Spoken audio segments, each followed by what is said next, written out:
Díomh, Caitríona Ní Mhairtín is anam dom. Bé mé ag glórig bhirvótaí san olltáchán san fartaí an comhaontas glas. Táha nuirí mé mar cóirlathóir son dún droma, agus mise las ceanara an comhaontas glas freisin. Ina cheanta sin, is orlairí mé ar cursaí oideachas. Tá taithí 6 bliana déagmún tóracha gom sa phobalscoil áitiúil Naomh-Tíreanán in Droma. Is máthair mé freisin, agus tá trúr páistí gom sa bhunscoil. Mar bhúntar agus mar mhóthair, tuigim go bhfuil géir gá le haghaidh fís uair nua agus pleanáil cruthathach tar náil ceantar. Is gá dúin go léir a thuiscint, go mé implachtaí tábhachtach ag baint le tura an olltáchán seo. Bé tionchar ag an olltáchán seo ar thabhachtaí ar báistí go léir.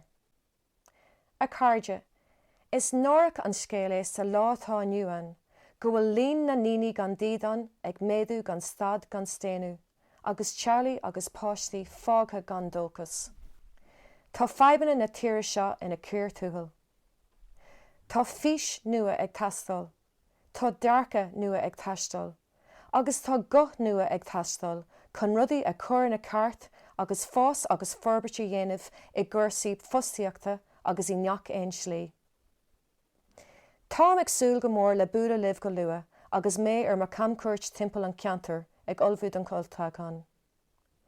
A cairde, bí ag caintlum agus éistí mé libh. Ba mhór an cús áthas agus bródam dá méanaan an ionadaíocht a dhéanamh ar bhar son in náil éireann. Ligdam an job sin a dhéanamh ar bhar son agus tóir uimhre a héandam.